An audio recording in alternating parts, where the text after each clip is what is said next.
Assalamualaikum warahmatullahi wabarakatuh. Selamat sore saudara. Kembali lagi berjumpa bersama kami di Rumah Demokrasi untuk edisi 24 Mei 2023. Memang seperti yang kita ketahui bahwa pesta demokrasi atau ajang yang memang sangat besar yang dilakukan per 5 tahun sekali sebagai bentuk aspirasi menyalurkan suara masyarakat Indonesia akan segera diselenggarakan dalam waktu dekat, yaitu pada tanggal 14 Februari 2024. Pada saat ini tahap pencalonan bacalek yang memasuki tahap ketiga, yakni verifikasi administrasi, dokumen, dan persyaratan bakal calon, yang memang beberapa rangkaian tahapan sudah sebelumnya dilakukan. Pada tahap pertama, pengusungan calon, kemudian juga pendaftaran, dan akhirnya di fase ketiga adalah verifikasi.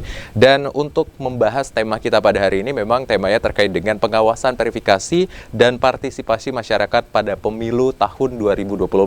Dengan narasumber kita yang luar biasa, saat ini sudah bergabung bersama saya, salah seorang akademisi dari Universitas Jambi, yaitu Ibu Sutri Destemi LC, SIP, MIP. Selamat sore Ibu. Sore. Selamat sore. Dan kemudian nanti akan bergabung melalui via virtual atau daring, yaitu Pak Johan. Beliau merupakan anggota Bawaslu Sarolangun yang akan terhubung juga nanti sama kita. Oh, baik, sudah terhubung bersama kami di sini. Selamat sore Pak Johan. Sore. Iya, baik Pak Johan. Selamat sore. Baik. Bagaimana kabarnya di sana Pak Johan? Alhamdulillah baik. Oke, luar biasa. Baik Pak Johan, kita akan banyak berdiskusi selama 1 jam ke depan dengan beberapa segmen terkait dengan bagaimana pengawasan, verifikasi, dan juga partisipasi masyarakat pada pemilu 2024 ini. Memang ketika kita membahas pemilu itu sangat istilahnya banyak sekali aspek atau dimensi sebagai tolak ukur bagaimana kita melihat dan juga menjadikan pemilu ini sebagai ajang demokrasi, menyuarakan masyarakat untuk memberikan pilihan ataupun juga hak suaranya kepada pemimpin yang akan memberikan arah kepada kita nanti. Nah, saya ingin bertanya kepada Pak Johan terlebih dahulu. Pada tahap 1 dan 2 kemarin sudah sama-sama kita lalui ya Pak ya, pencalonan bakal calon legislatif.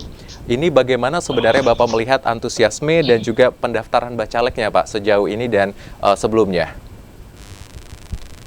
Dari sisi teknis, dari sisi pendaftaran, khususnya di Kabupaten Sarolangun, mungkin dijadikan sampel juga daerah lain, kita melihat bahwa antusiasme pencalekan berjalan datar-datar saja. Karena terbukti dari 18 partai, ada 2 partai politik yang tidak mengajukan calon.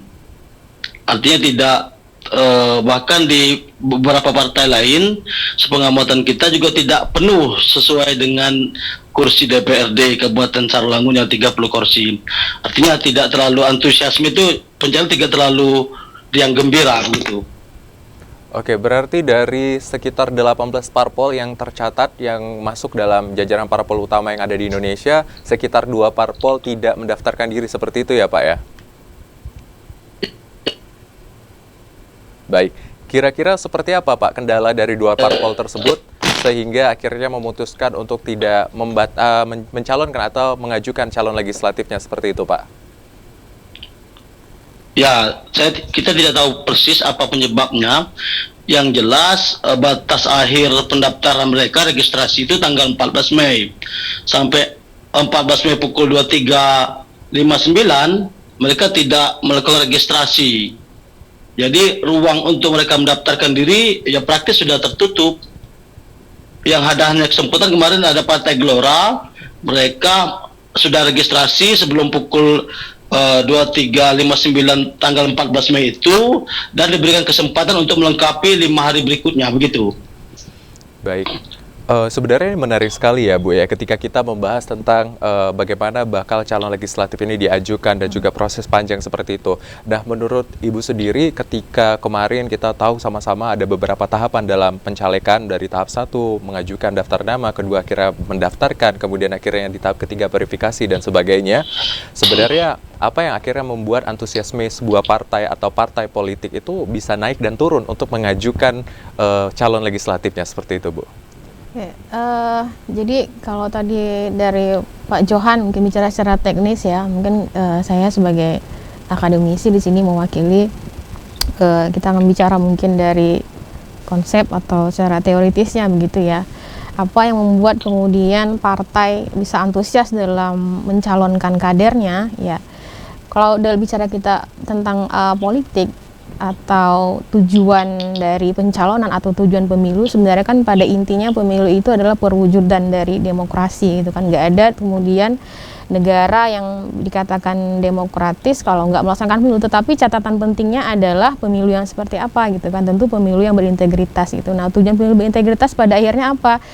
Melahirkan pemimpin yang kemudian bisa menjawab persoalan-persoalan yang ada di masyarakat. Artinya apa? Melahirkan kebijakan gitu.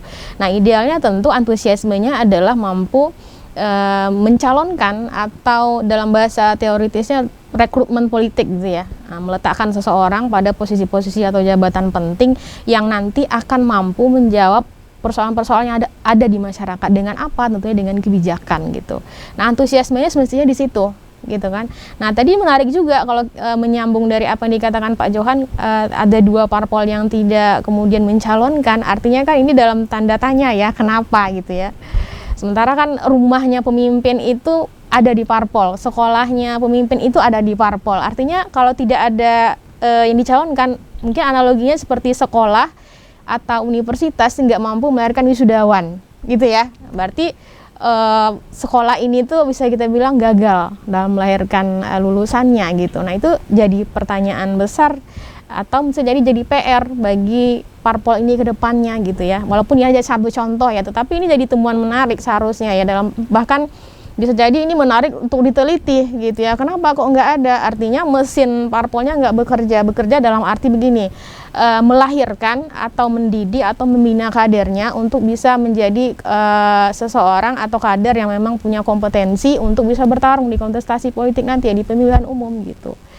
Jadi kenapa ini bisa nggak ada? Sebenarnya banyak ya faktor yang bisa dijelaskan terkait dengan bagaimana pola rekrutmennya, pola kaderisasinya, seperti apa sih pendidikan yang dilakukan terhadap kader, atau seperti apa popularitasnya. Bisa juga ya berpengaruh itu, kenapa kemudian tidak dicalonkan oleh parpolnya. Jadi ada banyak faktor yang kalau mau dibahas sebenarnya ada kompleks, apalagi kalau misalnya kita berbicara tentang pelembagaan parpol ya, atau misalnya apa saja yang dibutuhkan atau apa saja yang kemudian melatar belakangi parpol untuk mencalonkan kader. Sebenarnya itu prosesnya ada di internal partai, walaupun bisa dijelaskan secara teoritis gitu ya, tetapi dalam kasus yang di Sarolangun ini tentu yang lebih memahami internal partai adalah parpolnya, tapi bisa dijelaskan dengan konsep secara teoritisnya itu bisa. Tapi kesimpulannya adalah kalau nggak ada lulusan atau nggak ada wisudawan, berarti sekolahnya gagal dong mendidik peserta didiknya gitu. Baik, kira-kira begitu analoginya. Berarti analogikannya ketika kompleksitas suatu parpol itu bisa banyak sekali faktor yang mendorong akhirnya bisa diajukan atau tidak seperti calon legislatif.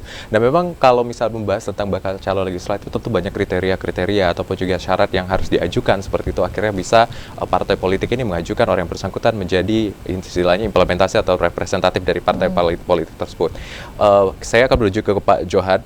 Menurut Pak Johan nih, sejauh ini apa saja yang sebenarnya temuan-temuan ataupun hal menarik yang menjadi sorotan selama tahapan yang ada? Mungkin sebagai contoh di Sarolangun, karena bahwa pada saat ini memang Pak Johan sebagai pengurus ataupun juga anggota Bawaslu di Sarolangun. Dan baik itu dari misalnya tahapan pengumuman bakal calon, kemudian juga pengajuan bakal calon, serta verifikasi sampai hari ini. Apa saja temuan menarik di luar dari dua partai tadi dan juga menyambung? Mungkin ada hal-hal yang bisa dijelaskan sebagai sambungan dari Bu Elsie seperti itu. Baiklah, terima kasih moderator.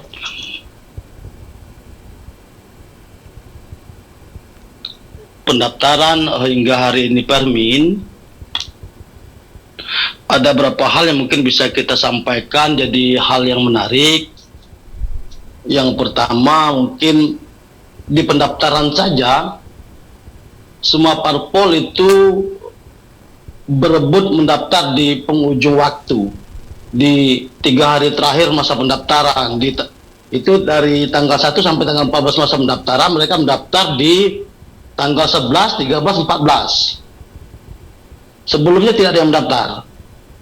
Artinya kalau mengutip dari bahasanya Bu dosen tadi, bahwa terkesan bahwa partai politik, tapi ini bukan ranah kita ya, bukan ranah Bawaslu untuk mengawasi, tapi hanya mau sedikit menanggapi dari Bu dosen bahwa sepertinya parpol masih belum mampu menyusun komposisi utuh dari caleg yang mereka ajukan. Walaupun itu bukan ruang pengawasan kita.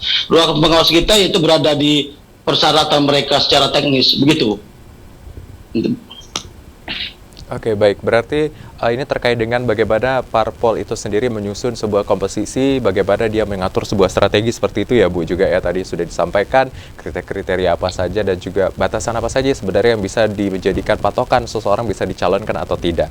Ini sebenarnya kalau misalnya membahas tentang partai politik ini memang sangat-sangat luas cakupannya, apalagi membahas tentang siapa yang akan dicalonkan sebagai rumah atau sekolah. Nah, ini saya ingin melanjutkan juga sejauh ini bagaimana proses ataupun sistem pengawasan yang dilakukan Bawaslu di Kabupaten Sarolangun khususnya Pak Johan. Baiklah, kita lanjutkan terkait mekanisme pengawasan kita mulai dari tahap pengumuman pendaftaran sampai hari ini Permin. Kita sudah menyusun tim kita, tim pengawasan yang standby di KPU, memantau apapun aktivitas terkait pendaftaran sampai ke Permin ini dalam bentuk pengawasan melekat. Selain itu, kita juga memantau silon, sistem pencalonan yang melalui aplikasi, melalui website itu. Walaupun akses tidak diberikan penuh kepada Bawaslu, tapi kita juga terus memantau penuh. Begitu. Oke, baik. Jadi memang ada pantauan terkait dengan suatu sistem atau silon tadi ya, sistem pencalonan dan lain-lain. Nah, sejauh ini bagaimana kendala ataupun juga hal-hal yang ditemui terkait dengan sistem pencalonan yang dilakukan Bawaslu seperti itu. Tapi jangan dijawab dulu Pak Johan, kita akan kembali tetap di Rumah Demokrasi.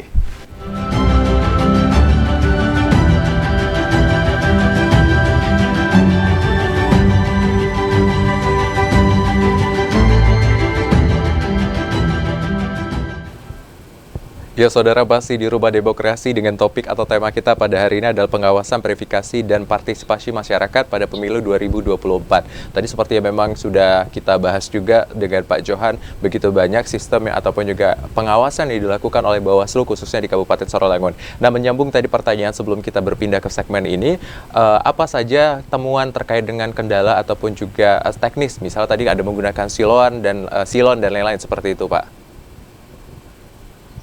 Baiklah, Bung Hazet, mungkin yang bisa kita tambahkan terkait masalah proses pendaftaran, itu saya sudah sampaikan. Tapi terkait persyaratan kan dalam proses Permin. Tapi ada yang perlu saya sampaikan sebelum membahas ke sana bahwa terkait tema yang diberikan ke saya hari ini bahwa verifikasi penekanan yang harus saya sampaikan bahwa PKPU 10 itu mengamanahkan tahapan bahwa verifikasi faktual itu tidak dijadwalkan khusus, tapi digabung dalam verifikasi Permin ini sampai tanggal 23 Juni nanti. Artinya di sini ruang keterlibatan masyarakat sangat penting ditekankan. Kenapa? Karena tidak ada jadwal khusus untuk verifikasi faktual. Maka selain Bawaslu harus bekerja, masyarakat juga harus andil ikut mengawasi ini. Begitu menurut hemat kami dan seharusnya. Karena itu tadi tidak ada jadwal khusus. Dan satu catatan penting lagi sampai hari ini, khusus untuk di Sarolangun sampai hari ini silon belum bisa dibuka. KPU belum juga melakukan mulai Permin. Jadi begitu Bung Hazet. Oke, baik. Jadi memang ada istilahnya koordinasi lintas ya antara KPU dan Bawaslu terkait dengan situasi yang dialami di Kabupaten Sarolangun terkait dengan akses silon dan juga bagaimana partisipasi masyarakat. Nah, ini membahas tentang partisipasi masyarakat. Tadi memang kita sudah membahas bagaimana strategi ataupun juga caleg yang dicalonkan oleh partai politik. Sebenarnya bagaimana Bacalek ini sendiri mengatur strategi kalau dari pandangan akademisi terkait dengan elektabilitasnya di lingkup masyarakat. Seperti apa dia harus mengajukan, dan tadi sebenarnya muncul beberapa seperti yang tadi sempat kita singgung di luar dari segmen ini, muncul beberapa segmen artis yang akhirnya mencalonkan diri juga. Itu sebenarnya jadi sorotan menarik seperti itu. Baik, terkait dengan apa saja mungkin yang harus dilakukan Bacalek ya. untuk menarik simpati masyarakat, atau apa saja kira-kira kriteria yang harus dimiliki oleh parpol gitu ketika mencalonkan bakal calon legislatif ataupun mungkin untuk pemilihan kepala daerah begitu ya. Jadi secara ideal gitu ada beberapa atau banyak hal yang bisa yang harus dilakukan, misalnya terkait dengan bagaimana pola rekrutmen yang baik, pola rekrutmen partai sejauh ini seperti apa, yang banyak diperbincangkan ataupun yang sering sekali dikritik oleh banyak akademisi adalah ternyata tidak ada transparansi terkait dengan pola rekrutmen gitu. Pada akhirnya yang terjadi adalah ya masyarakat hanya tahu misalnya siapa-siapa atau orang-orang yang kemudian dicalonkan ketika sudah muncul poster gitu kan, atau mungkin ada juga yang baru tahu ketika di bilik suara gitu kan. Tetapi bagaimana perjalanannya kan tidak tahu masyarakat gitu. Jadi tidak ada proses rekrutmen yang terbuka atau transparan dari partai politik. Nah, seharusnya ya yang idealnya seperti layaknya misalnya ada penjenjang karir dalam birokrasi, semestinya juga parpol mempunyai itu gitu ya. Misalnya bisa diukur melalui kader yang pengalaman organisasinya mungkin sudah sangat berpengalaman, sudah lama berkecimpung dalam dunia politik, atau misalnya seperti apalagi pendidikan juga kan perlu menjadi tolak ukur ya gitu. Apakah latar belakang pendidikannya juga mumpuni untuk bisa dicalonkan. Kemudian apalagi misalnya terkait dengan bagaimana kontribusinya atau pengabdiannya mungkin terhadap masyarakat selama ini gitu kan. Nah ini sebenarnya masuk dalam bagian kampanye loh. Jadi yang kita ketahui selama ini kan kampanye hanya terjadwal ya. Terjadwal misalnya oleh KPU begitu dalam waktu sekian atau dalam waktu berapa minggu.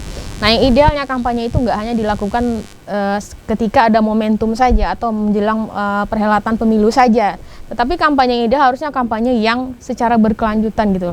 Jadi nggak harus hanya momentum saja, tetapi selalu terus-menerus dilakukan. Nah itu seperti apa kampanye yang ideal itu?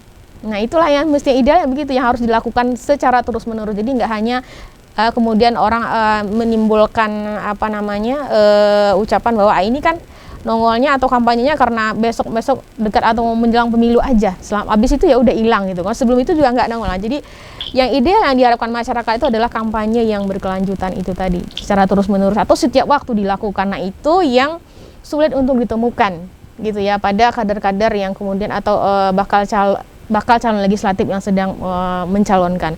Nah itu dari segi rekrutmen ya. Kemudian kaderisasi. Apakah kemudian parpol sudah melakukan pembinaan misalnya terhadap kader-kadernya, atau pembinaan yang dilakukan itu seperti apa gitu kan? Sebanyak apa? Kemudian dampaknya terhadap kader itu seperti apa? Apakah itu sudah dievaluasi gitu? Nah, kemudian apalagi misalnya yang mempengaruhi tentu ya, kalau itu bicara teoritis, tapi dalam prakteknya di lapangan ada lagi hal-hal yang mempengaruhi adalah terkait dengan popularitas gitu ya, elektabilitas. Nah, popularitas ini juga menjadi salah satu yang paling penting gitu. Pada prakteknya ternyata pola rekrutmen dan kaderisasi yang baik bisa kalah karena popularitas yang tinggi. Makanya tadi seperti disinggung seperti kita singgung tadi, misalnya ada kader-kader yang secara instan bisa mencalonkan diri karena dia populer, misalnya banyak artis gitu ya. Nah, tapi nggak melewatinnya rekrutmen atau kaderisasi tadi gitu. Kalah akhirnya yang ideal tadi. Nah, popularitas ini bisa menjadi baik, bisa juga menjadi enggak gitu ya. Populer yang baik ya kalau memang dia ternyata yang dicalonkan ini memang punya kemampuan juga. Tetapi yang nggak baik itu gimana? Yang hanya populer aja. Ternyata pas ketika ditanya ada debat publik itu, ditanya misalnya apa sih fungsi lembaga legislatif, nggak bisa. Nah itu kan kecewa masyarakat jadinya gitu. Akhirnya banyak kemudian ketidakpercayaan masyarakat lagi untuk memilih. Nah seperti itu. Kemudian juga apalagi selain popularitas ada banyak hal juga yang harus yang menjadi pertimbangan dalam mencalonkan kader adalah terkait dengan bagaimana perilaku memilih masyarakat gitu. Jadi masyarakat tuh sebenarnya terbagi-bagi. Ya, ada masyarakat yang secara pengetahuan politiknya atau kesadaran politiknya sudah baik, dia akan terkategori atau masuk dalam kelompok pemilih yang rasional atau bisa juga jadi kritis gitu ya. Kemudian ada juga masyarakat yang pengetahuan politiknya mungkin belum cukup atau tidak begitu baik, bisa masuk dalam kategori pemilih yang tradisional ataupun bisa juga jadi skeptis. Nah, yang tradisional dan skeptis ini yang biasanya juga sering menjadi sasaran tuh oleh bakal calon legislatif yang kalau bisa kita bilang modal yang ideal tadi itu belum cukup ya. Jadi sehingga kemudian banyak terjadi temuan-temuan, misalnya ada money politik gitu dan sebagainya. Ini biasanya menyasar kelompok pemilih yang ini gitu. Kemudian ada lagi misalnya masyarakat yang kritis, yang rasional, dia akan lebih berpikir lebih jauh misalnya untuk menilai seperti apa backgroundnya, track recordnya dalam politik gitu ya, seperti apa ideologi parpolnya, kemudian seperti apa karakter individunya sendiri ya, tidak hanya parpolnya tapi individunya juga. Dia akan cari tuh, sama kayak orang yang kepo gitu ya. Kalau yang kritis tuh gitu, pasti dia akan kepo untuk mencari tahu segala sesuatu mengenai orang ini. Nah, parpol nih juga harusnya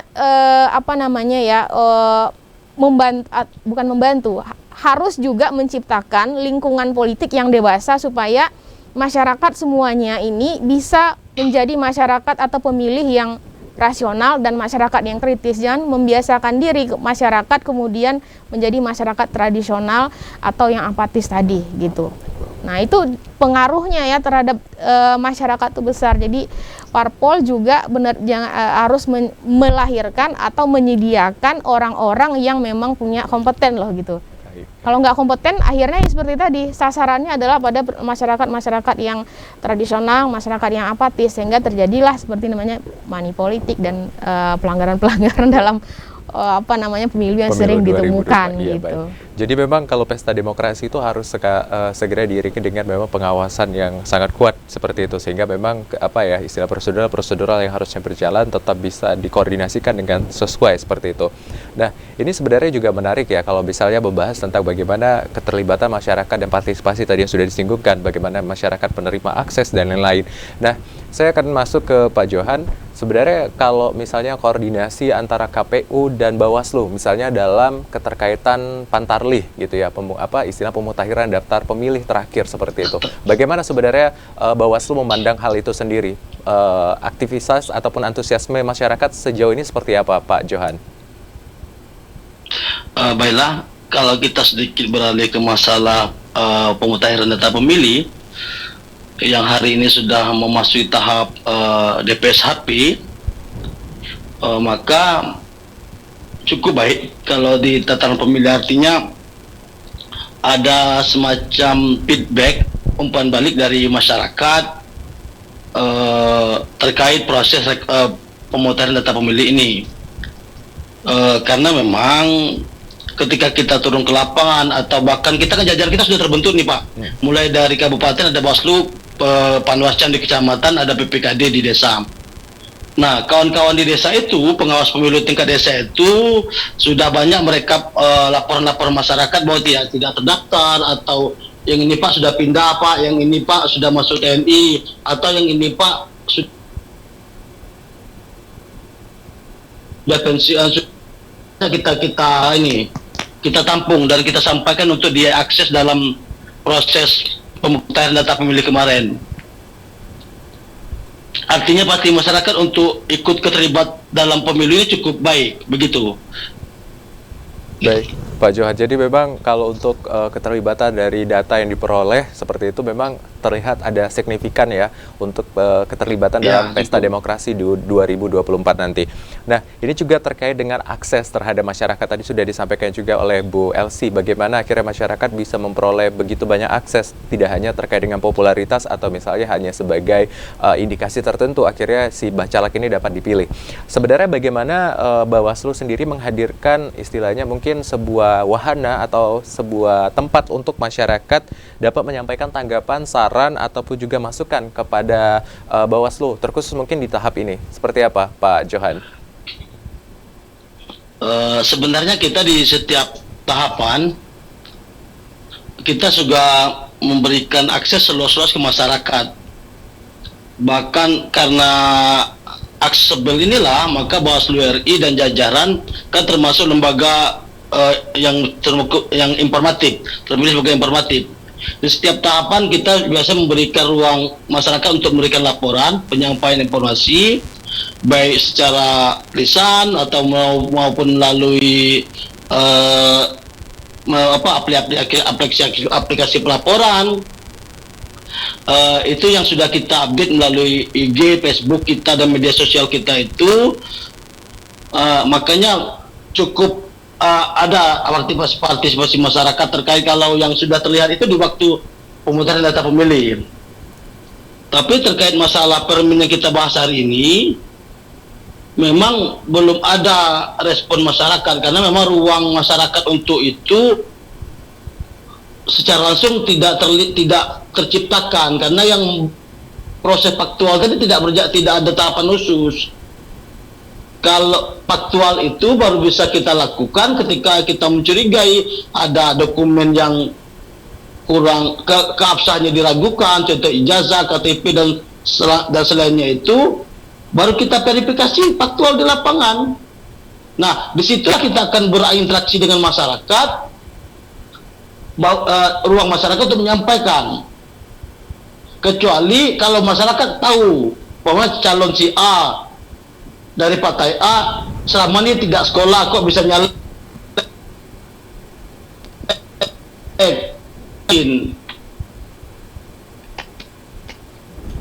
begitu kira Bung Azed. Baik, Pak Johan. Jadi memang tadi ada memang penyampaian-penyampaian dari masyarakat terkait dengan apa saja yang dialami oleh masyarakat. Nah, kira-kira apa saja sebelumnya di fase 1 dan fase 2 terkait dengan penyampaian masyarakat? Bisa disebutkan ada mungkin contoh tertentu, Pak Johan?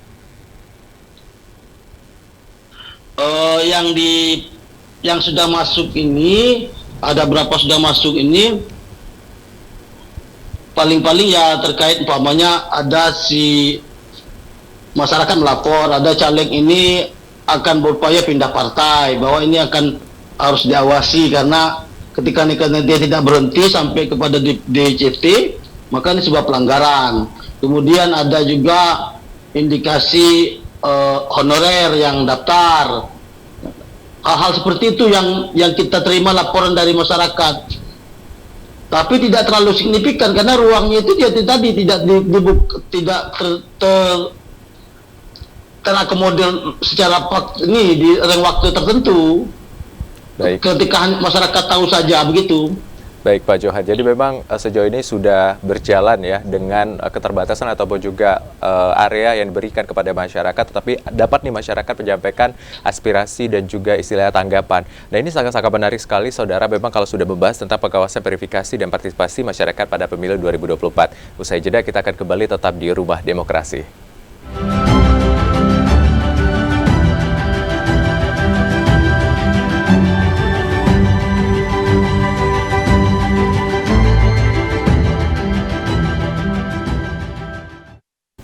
Ya, Saudara, Anda masih menyaksikan Rumah Demokrasi, di mana tema kita masih terkait dengan pengawasan, verifikasi, dan juga partisipasi masyarakat pada pemilu 2024. Jadi memang ketika membahas tentang pesta demokrasi ini, begitu banyak istilahnya antusiasme ataupun juga fenomena yang begitu muncul seperti itu. Nah, memang terkait dengan fenomena ini, saya akan menanyakan langsung kepada Pak Johan sebagai pengawas atau Bawaslu dari Kabupaten Sarolangun. Seperti yang kita ketahui, memang tidak ada aturan ataupun juga undang-undang yang mengatur bagaimana pencalonan dari istilahnya legislatif yang akan dimajukan dari baik partai ataupun juga peraturan perundang-undang. Nah, ini terkait dengan syarat-syarat pencalonan bacalek yang ada dan juga ini terkait dengan fenomena yang cukup menarik masyarakat terkait dengan bacalek yang sebelumnya pernah berkasus, baik itu tindak pidana korupsi dan lain-lain, tetapi kembali mencalonkan diri. Itu seperti apa dari Bawaslu, Pak Johan? Baiklah, terkait persyaratan caleg ini, kan sudah cukup diatur di Undang-Undang 7, dipertegas lagi di PKPU 10, banyak syarat di situ, termasuk batasan umur, ijazah, sehat jasmani dan segala macam syarat teknis seperti itu kan, bebas narkoba, tidak dicabut hak pilih atau pernah dipidana tapi sudah lebih dari 5 tahun dan mereka berani menyampaikan pengumuman di media massa begitu kan. Artinya sudah cukup diatur rigid.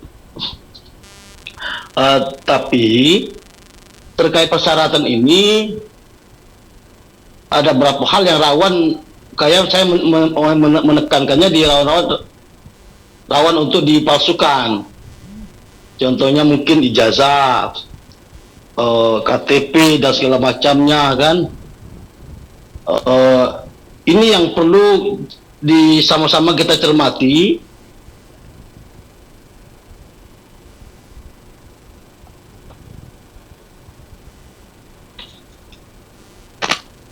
Ya, Pak Johan.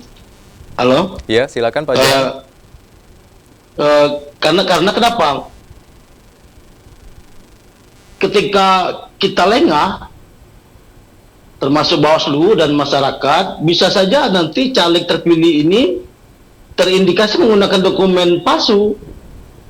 Bukan tidak mungkin. Dan pemalsuan ini Ibu akademisnya pasti lebih paham.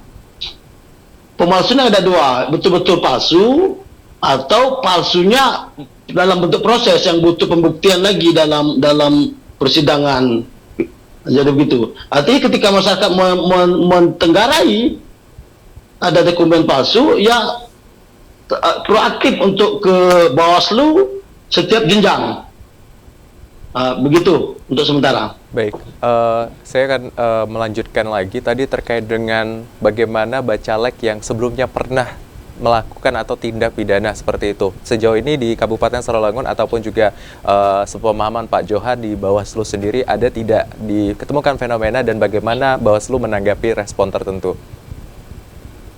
Kalau yang sekarang belum kita temukan bahwa ada mantan narapidana mencalonkan diri kembali sebagai calon legislatif. Tapi kalau yang dulu, yang pemilik dulu ada.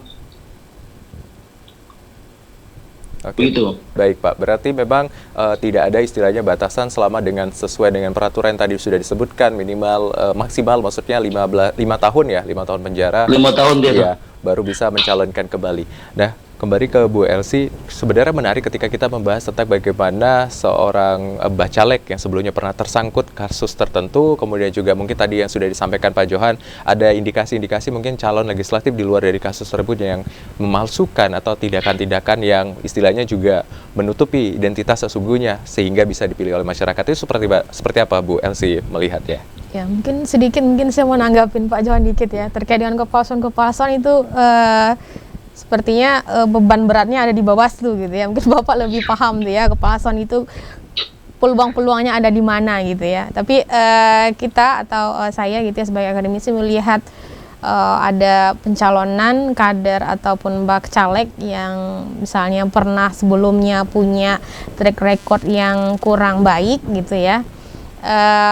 PR-nya sebetulnya atau harapan masyarakat sebetulnya tumpuan besarnya ada di parpol ya, walaupun entah parpol menyadari atau tidak kan gitu ya.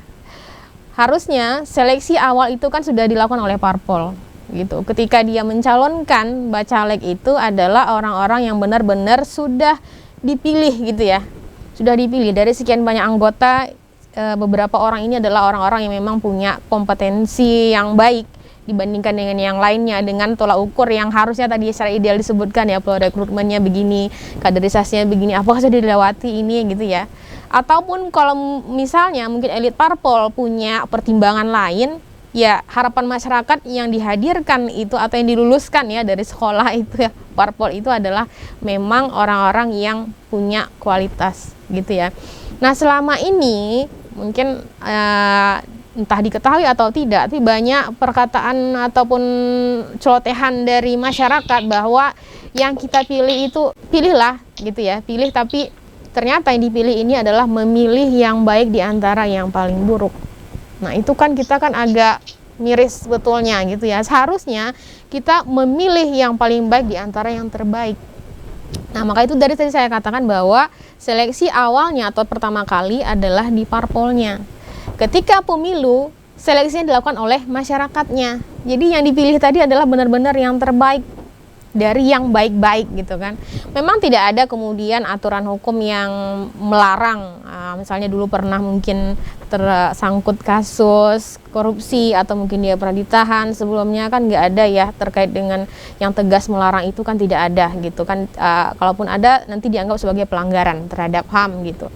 Nah, PR berikutnya adalah selain dari tugas parpol yang menyeleksi kader-kader tadi, PR keduanya adalah pemilih harus cerdas. Nah, tugas mencerdaskan pemilih ini tidak hanya cukup dilakukan oleh KPU saja atau parpol saja, tetapi semua elemen dari masyarakat harus sama-sama bekerja menciptakan budaya politik yang sehat supaya pemilihnya juga cerdas. Pemilih yang cerdas, dia pasti seperti saya sampaikan tadi, kategori pemilih itu yang baik itu antara rasional dengan kritis ya gitu. Kalau kritis itu tingkat kekepoannya lebih tinggi daripada yang rasional. Kalau rasional dia akan berpikir ini menguntungkan nggak kepada saya gitu ya. Kalau kritis dia sangat kepo sekali. Nah, yang cerdas itu paling nggak antara yang dua ini, yang rasional atau yang kritis dibandingkan dengan yang skeptis ataupun tradisional ya. Nah, harus cerdas. Kalau pemilih yang cerdas pasti dia akan memilih, wah ini kan sudah track recordnya udah nggak benar nih gitu ya, udah nggak baik. Pasti dia akan beralih melihat calon yang lain.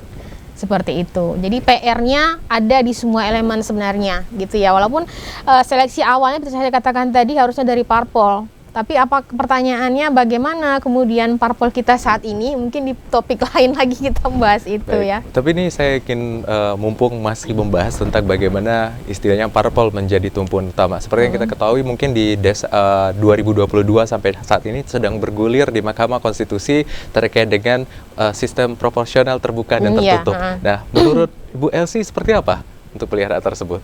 Jadi sebenarnya varian sistem pemilu itu ada banyak sekali ya. Ada proporsional, ada distrik, kemudian ada campuran. Campuran itu menggabungkan antara proporsional dengan distrik. Sebenarnya kita pakai kedua-duanya. Proporsional kita pilih untuk pemilihan anggota legislatif, distrik kita pakai juga untuk pemilihan anggota DPD gitu.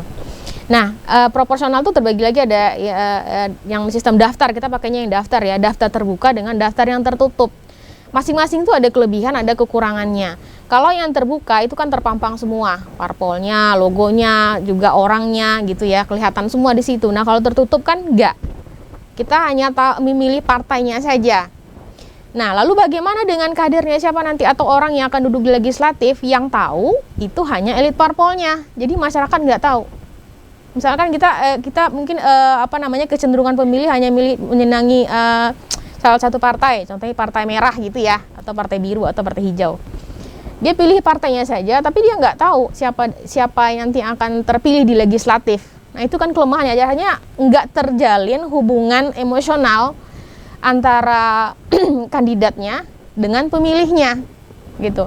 Kalau di terbuka, karena semuanya ini kan terpampang tuh, akhirnya yang terjadi apa? Ketika masa-masa kampanye, masing-masing ini akan bersaing secara ketat gitu ya untuk merebut simpati masyarakat, karena ini persaingan antara orang dengan orang, bukan dengan partai seperti di tertutup. Itu salah satu kelebihan dan kekurangannya. Kalau di terbuka membuka peluang terjalin hubungan emosional yang dekat antara kandidat dengan pemilihnya. Kalau di tertutup enggak begitu. Itu hanya salah satu. Yang kedua, beberapa kelemahannya ya, kalau di tertutup, kalau kita bicara nih, ada peluang mengenai pengawasan ya. Pengawasan biasanya diawasin itu kan dengan kecurangan-curangan ya, money politik. Nah, misalnya kita ambil contoh mengenai money politik. Pada sistem proporsional yang terbuka, mungkin dari Bawaslu ini mungkin bisa menguatkan argumen saya nanti ya. Temuan-temuan itu kan misalnya terkait dengan money politik atau mungkin ya yang lebih dari itu kan dilakukan biasanya oleh kandidat ya, misalnya. Di terbuka peluangnya akan semakin besar karena kandidatnya banyak yang harus meraih simpati masyarakat kan, mereka akan terjun secara personal langsung ke masyarakat. Kalau tertutup ini nanti akan kurang gitu ya, atau bisa paling tidak berkurang karena persaingan antar kandidat tidak akan terlalu muncul ke permukaan di masyarakat karena nggak nampil nanti juga, orang tahu kan partai. Nah, di mana peluangnya itu muncul? Apakah itu hilang? Money politik yang biasanya terjadi di masyarakat itu dalam bentuk kemasan atau paketan sembako atau amplop mungkin dan sebagainya? Tidak juga. tetapi diprediksi gitu ya ini akan berkurang. Tapi terjadi nggak? Bisa terjadi. Celah itu kan bisa banyak terjadi. Apakah di dalam elit parpolnya gitu? Itu dari sisi itu ya. Kalau karena kita bicara pengawasan ya gitu. Baik Bu Elsie. Jadi memang kalau misalnya ibarat tentang terbuka dan tertutup ini memang punya plus dan minusnya tersendiri. Iya. Tapi memang kalau terbuka mungkin akses masyarakat terhadap dengan kandidatnya lebih besar banyak seperti ya. itu. Nah, saya akan langsung bertanya kepada Pak Johan ini terkait dengan proporsional terbuka dan tertutup. Apakah hal ini juga yang mempengaruhi akhirnya banyak sekali bakal calon legislatif dari parpol yang mengajukan bacaleknya itu di penghujung bagian pendaftaran seperti itu atau waktu batasnya? Ya, Bung Azid, jadi memang dari informasi luar yang kita terima, memang ada salah satu faktornya begitu, bahwa parpol ini masih ragu kemarin untuk mengajukan daftar calon, takut sistem yang ditetapkan itu proporsional tertutup. Tapi seharusnya kalau saya sedikit mengkomentar dari cerita ideal Bu dosen tadi, Bu akademis tadi, sebenarnya sudah benar. Saya pikir dari sisi kajian akademis harusnya mau proporsional terbuka, tertutup, ketika rekrutmen partai politik itu berjalan, fungsi parpol itu berjalan baik, parpol tidak perlu takut mau tertutup mau terbuka, kan mereka sudah siap, kader mereka siapkan kader-kader mapan, kader-kader terbaik. Ini seolah-olah mereka ini ketakutan bahwa ketika tertutup bahwa partai mereka ini tidak mampu mendulang suara. Nah, kalau mereka terlatih sudah tinggal ini. Dengan seperti ini ya akhirnya kerja keras kita sama-sama tadi, termasuk tadi Bu dosen dari Bu akademis mencermati bahwa misalnya para ahli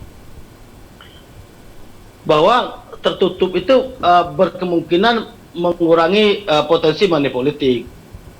Tapi belum tentu juga terbukti karena mungkin saja memang caleg tidak melakukan, tapi partai politik akan tetap bergerak karena tidak mungkin partai politik mau kehilangan kursi.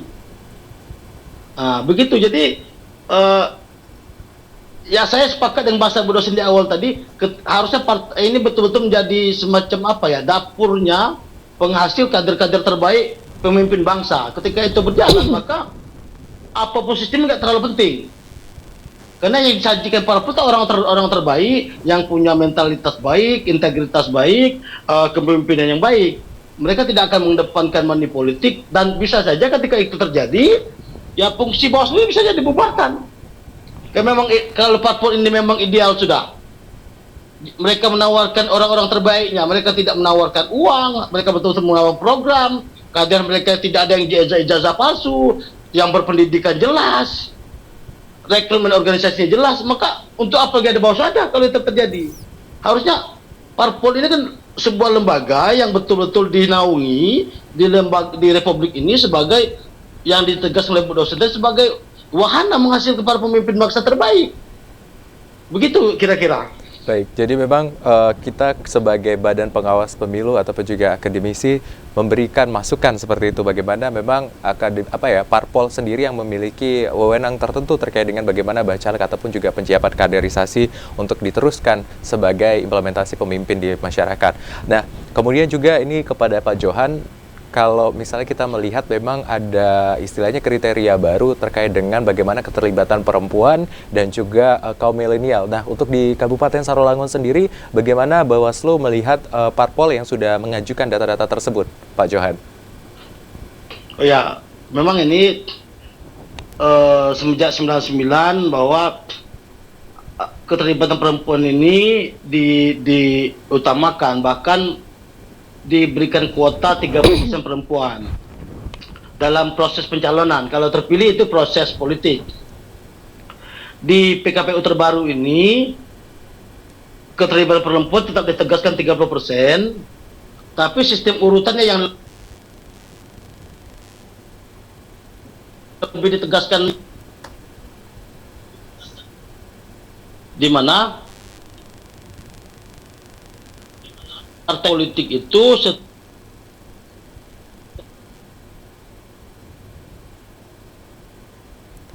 ya, Pak Johan? Ketika siap, halo? Ya, silakan Pak Johan. Jadi di PKPU 10 yang menaungi proses perekrutan caleg ini lebih ditegaskan lagi. Karena kalau kemarin kan seandainya satu dapil itu kursinya 7, berarti cukup dengan 2 atau 3 maksimal. Itu sudah terakomodir 30%-nya. Dulu di aturan yang lama tidak diatur di mana letak posisi perempuan. Ketika ditaruh di nomor buncit, nomor 6 dan 7, itu sudah dianggap mewakili. Dan sekarang tidak. Perempuan itu harus diselipkan di daftar caleg di setiap 3 tingkatan. 1, 2, 3, 1 perempuan. 4, 5, 6, 1 perempuan. Jadi begitu. Baik, Pak Kalau Johan. tidak susun seperti itu, maka dianggap tidak memenuhi kuota 3% perempuan. Baik, Pak Johan. Jadi Begitu, memang Bung Azed. baik, Pak Johan. Jadi memang ada kriteria tertentu yang akhirnya melibatkan partai politik untuk memberikan istilahnya 30% keterlibatan perempuan dan juga kaum milenial. Seperti yang kita tahu juga bahwa memang pada tahun ini juga Bu Elsie kita lihat ada fenomena di mana pemilih pemula lebih banyak juga tahun ini, karena memang kita lihat dari data pemutakhiran akhir banyak sekali usia-usia yang cukup ideal untuk melakukan pemilihan dan juga memang sasarannya di mana si kaum milenial ini bisa terlibat seperti itu. Ya, memang sangat-sangat luar biasa ya pemirsa dan saudara kalau bisa membahas tentang bagaimana semarak demokrasi di tahun 2024 nanti, dan kita akan lanjutkan tetap di Rumah Demokrasi.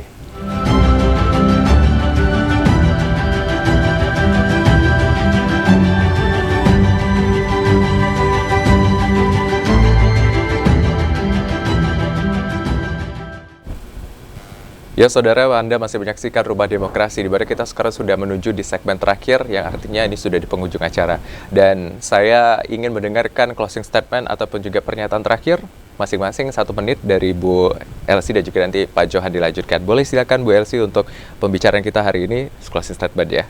Baik, mungkin terakhir sedikit perhatian dari kami ya terkait dengan pemilih pemula gitu, karena diprediksi berdasarkan dari data yang diperoleh itu 70 sampai 80 juta jiwa dari 193 juta itu termasuk dalam kategori pemilih pemula gitu. Nah, jadi mungkin fokusnya ada di sini ya saya gitu. Jadi kepada pemilih pemula, kemudian tidak hanya jangan menjadi pemilih yang swing voter gitu ya, artinya ikut kemana arah angin gitu ya, artinya belum punya pilihan dia gitu ya. Jadi kami mengharapkan atau mungkin bisa kita mengimbau kepada sebenarnya tidak hanya pemilih pemula, semua pemilih untuk benar-benar mengenali siapa nanti calon pemimpin yang akan dipilih begitu. Jadi mempelajari track recordnya, apakah orang ini memang benar-benar layak atau memang punya kompetensi yang baik untuk menjadi pemimpin yang akan mewakili kepentingan kita nanti di apakah itu di legislatif ataupun di eksekutif.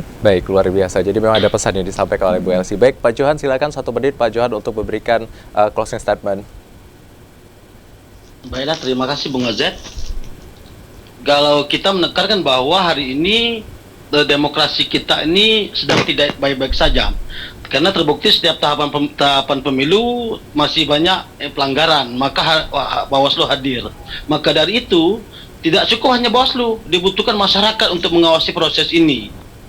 Karena proses rekrutmen calon pemimpinnya belum berjalan baik, begitu. Jadi tolong kami himbau bantu Bawaslu, masyarakat semuanya, kaum milenial, tokoh masyarakat, ayo bergotong royong kita menyelesaikan pemilu ini dengan mengawasi. Itu kita tunggu.